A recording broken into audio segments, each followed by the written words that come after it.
What are you doing, Richard? I'm giving Annie her treats. Come on. Up, all the way. There you go. Can her shake? Shake? Come on. There you It says go. here you go, You're both so of them pretty. at the same time. Well, guys, this is Richard back at you. Always enjoying life, let me tell you. We got David's, what is this, 80 model Jeep 6.0. Now Right, this is the number 2. number 2. This is the core he physically brought me, because the first video you're going to see where they put valve body gaskets on upside down, the intermediate sprag, or roller clutch, excuse me, was destroyed. So a lot of major problems there. But anyway, he brought this one here to me so we could have something to deal with, some parts and stuff like that, so we can kind of keep it cheaper on him. Hopefully. Hopefully. Say 350s, pumps are really hard to come by, so if we don't have a pump, we don't even take them in.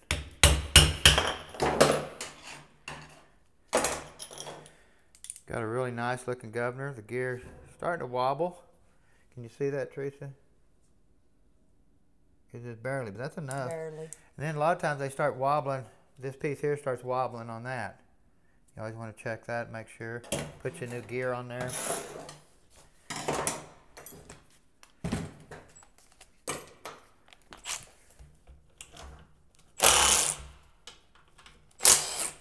Now this is a two-wheel drive, which his other one was a four-wheel drive. So we're mainly going off the case, looking for a good pump. Anything we could find. Good roller bearing, rear ring gear part back here in the back would be nice. We have our speedometer gear. Comes off real easy just like that. You got to be careful putting them on, you'll break them.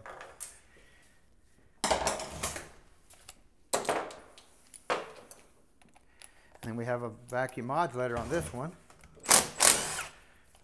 Now if you just left this vacuum modulator on there and you disconnect the line, it's going to go to max pressure no matter what. You don't even have to block the modulator. You just unplug it. It'll do the exact same thing. But then when you do that, then your pump's going to go to max pressure. If you got a shift kit pressure regulator spring in there, it's even going to go to more pressure and it's going to wipe the pump out. So we definitely got to put a new modulator on there. Now when we put one, we always like to use, normally this I have a red stripe on it. It's what we call a red stripe modulator. But these are still the same. Raymond at Transtar sends me the right ones every time. So, but you definitely want to put a modulator on there.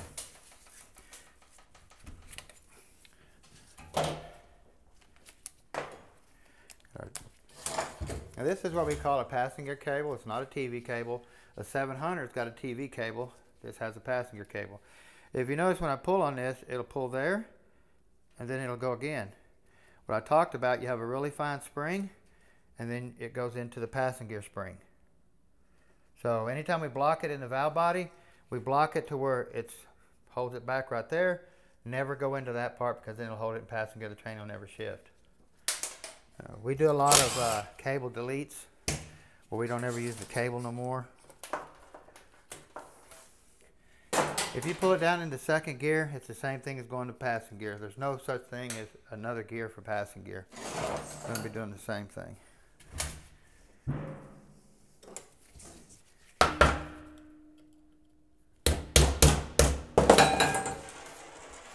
Where'd that go?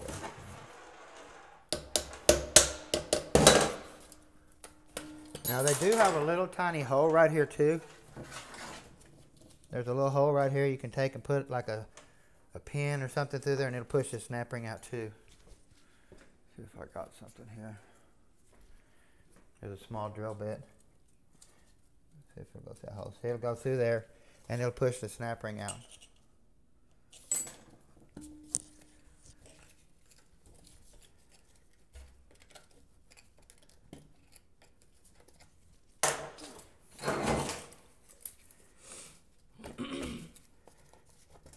Now you notice the other cover was metal and this is aluminum. The metal ones won't have these little things here. It'll just be a metal cover. Aluminum one looks like that. Are there any differences in the two? I think they both still work the same. They're both pretty strong.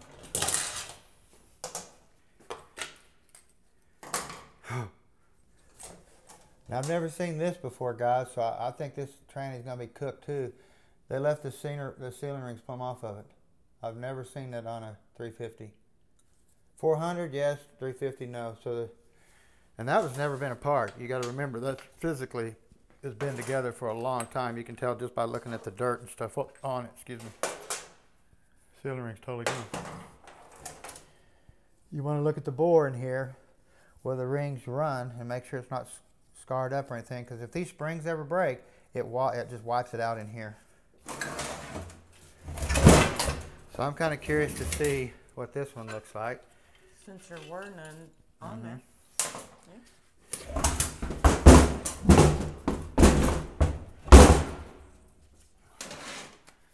Got a few mud dauber nests up here on the front. I'm telling you, it does, doesn't it? Yeah. Get the mount off. This could be a 5 instead of 15. I knew I grabbed the wrong one.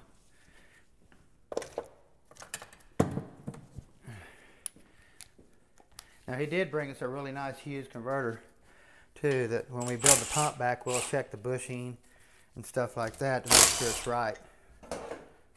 That mount is nasty. Mount is nasty.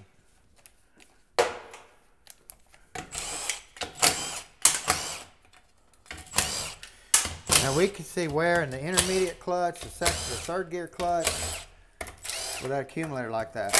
So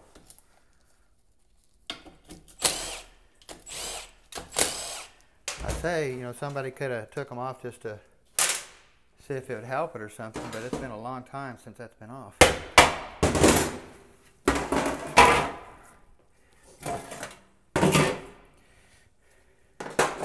got a lot of bugs in there, it looks like, more than anything.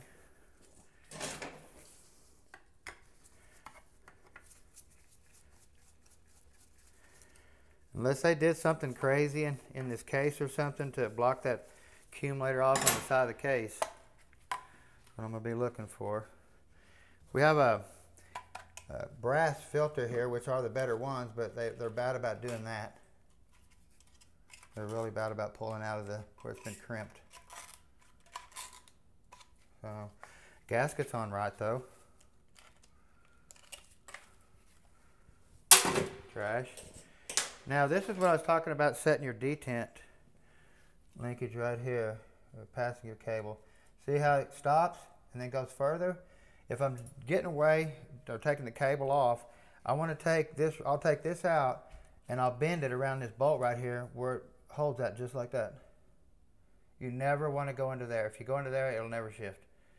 But you always want to do it like that. Okay, pretty simple. And we use this rod right here to do it, or this piece right here. We'll just take and cut it and we'll bend it around that bolt and set it. That way it's an easy fix.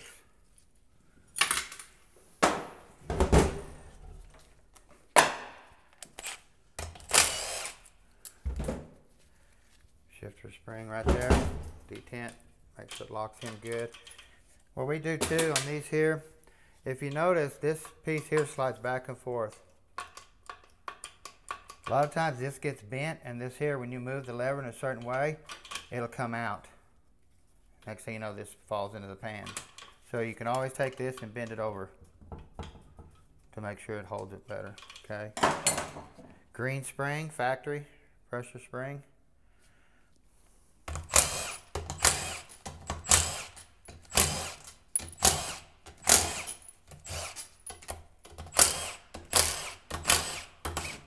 That bolt's different than the rest of them. So it's possibly been into before. I don't see any reason for that bolt to be shiny and be different than all the rest of them. Wouldn't be like that from the factory.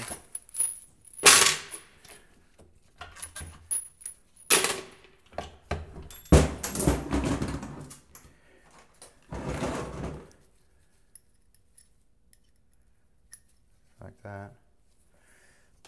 You'll want to go one way, you can't mess it up. Now you can see here we have a spring in here. Keeps that piston pushed up and keeps that retainer locked in. When you take the spring out, the piston always stays at the bottom. Sometimes the clip will break off, and next thing you know, it's down lodged in places and stuff like that. You got your pressure regulator valve, your shift valves. Now this is the valve here that I always, I'll take a TIG welder and weld that valve where it doesn't move. If I'm doing any type of manual, If I'm doing just not a fully manual, but it'll still shift and drive, but if I put it in low gear at 100, it's going to go to low gear. This is the valve you're going to mess with. You're going to tick that valve right there, and it'll come partially fully manual. It won't shift out until you move the shifter. But fully manual, you do that, and then you can weld these here. You can see how that moves. That paddle, that'll move. Just tick it there, and then you also want to tick these out where these don't move. Make it fully manual, but it's easier to just leave that alone, weld this valve, and then you're good to go. You don't have to do all that other stuff.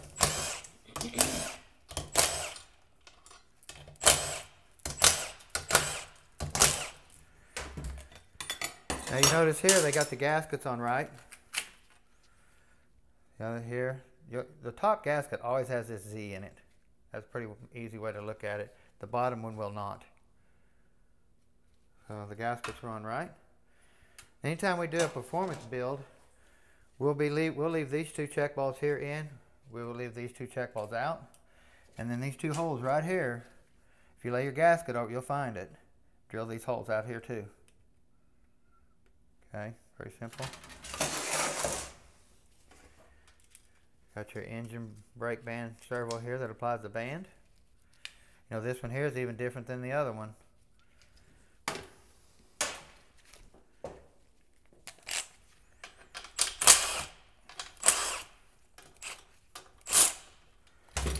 I'd say we're just tearing this core down here to get the case. Hopefully it's got some other goodies in it.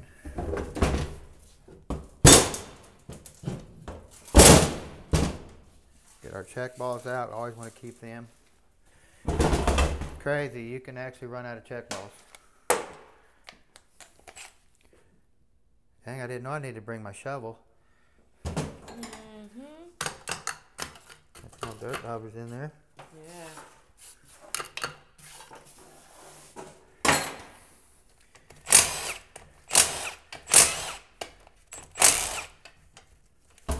Don't think there's going to be any Healy coils in here. Healy coils do work, but only in certain areas. You definitely want to seal your bolts twice. Put your new seal on here and then put a little bit of silicone on here too, especially on your bottom area here.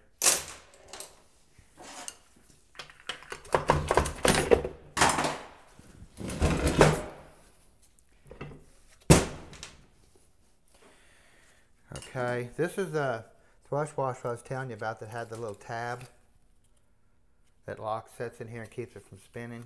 Or you can put a thrust bearing in here. Anytime you put a spacer to shim this up, your spacer will have a notch cut in it for this tab so it can set down on there flush.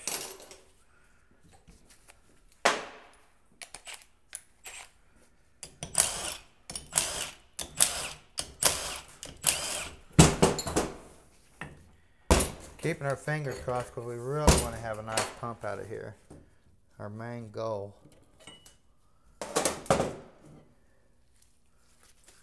Now you can see here, still, this pump looks really nice so far.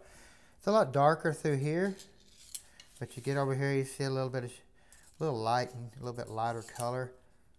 Don't feel any lip. I have to get my gloves out cleaned up. You don't want to find a lip right here on this edge, because if it is, that means the gears are already starting to push sideways. They make multiple thickness of gears too. You got to mic your gear. When you get your new gears in, mic them too, make sure they're correct, and then you can set it down in here and even check it. And put your feeler gauge in here and check it, the depth here.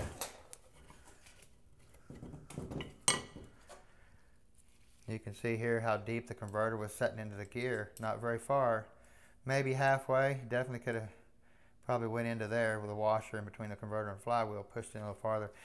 Anytime you put a lot of pressure on these, it tries to cut the lug off. It'll try to break it. So we got a good pump body. Put some new gears in it. Have our intermediate piston. You notice all of our sealing rings are on this tranny because it's all factory. This ring here will be left off when we build it back. Well, that's pretty. Look at that. Looks really nice. Definitely don't want any grooving from here to here. You have pressure in the suction, so it needs to be really tight through there.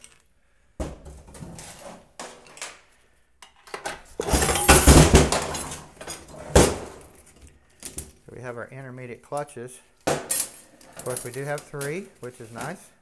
I figured it'd be burnt plumb up with the accumulator rings being left off, so I'm gonna have to look in here and see if they did any type of modifying or anything. We have a broken wave again, which is normal. They're supposed to be like that. I like to use the solid ones, but a broken one will be fine. That sounds so funny. Broken one will be fine. Our engine brake band, you can see here, starting to cook it. Now this band is only operated when you manually shift, so somebody likes to manually shift them. We have our intermediate sprag that was blowed up on our other one. Roller clutch, excuse me. A roller clutch and a sprag does the same thing. It's like a one-way bearing, turns one way not the other.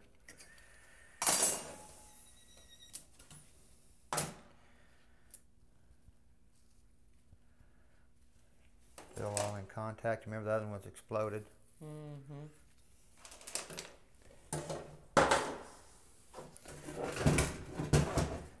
You want to look down in here where your sealing rings run. There's no grooving or anything like that. See how many clutches we have in high gear. We got 4, but they're not looking very good. And that could be because of the sealing rings being left off on the surface too. So I'm shocked that this ain't even worse shape than it is.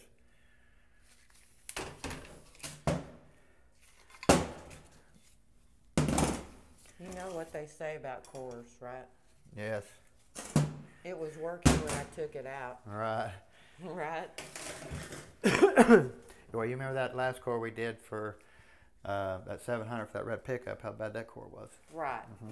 But most people do that when they get a core. Mm-hmm. They always say, hey, it was working when I took it out. I'll show you something here. Now they do make a narrow and a wide bushing for your direct drum. See this little narrow bushing? See this wide one? I always use the wide one. If you use a narrow one, you know you're not going to have any worry about the bearing hitting it because you're going to have it so far down in here. But when you use a wide one, you want to make sure that you put it down in there where it has a gap here. Of course, this is our seal that we leave off right here, this center one right here. When you leave this seal off, it's doing the exact same thing as leaving this sealing ring off here. You leave that sealing ring off, leave this seal off. That way, when the clutch comes on, it uses the whole piston instead of just using a partial piston. Find my piston here. When you leave that seal in the drum, the clutch is going to be applied from here to here. This area only. When you leave the seal off, it uses the piston from here to here, the whole surface of the piston to apply something. So that's a must. And we have our forward clutch pack. Now we are going to leave the waves back in this unit too. We don't want it just banging in the gear, wearing out splines and stuff. 5 clutch. Now you notice down in here, you remember we had a loose seal and bushing that went on this shaft that set down in here. Remember on the other unit? Mm-hmm. This one here has a bushing.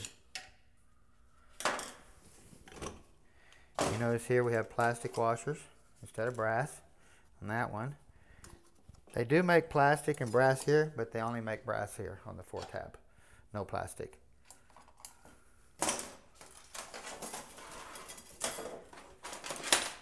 I'm hoping we have a roller bearing down in here. That's what I'm hoping for. Well, I must be doing something right today to get them snap rings off that easy.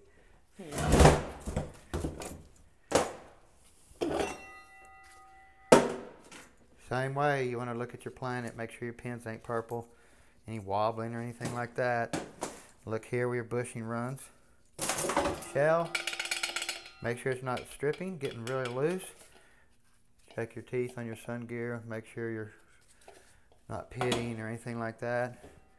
Now if you notice here, I'm going to pull out a plastic one. Where that other one we tore down had a brass. Which we'll put as much brass back into this unit as we can and get rid of, you know, all the plastic that we can. But I'm sure hoping I pull a bearing out of here, down here at the bottom.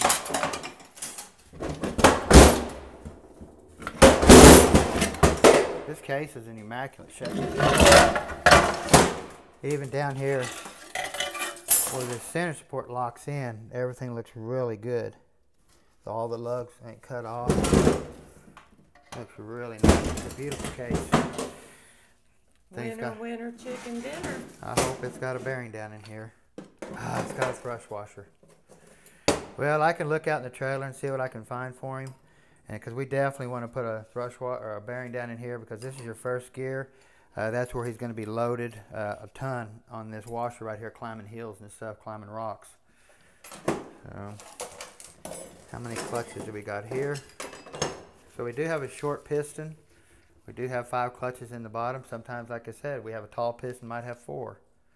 You can just change the piston out and get another clutch down in there.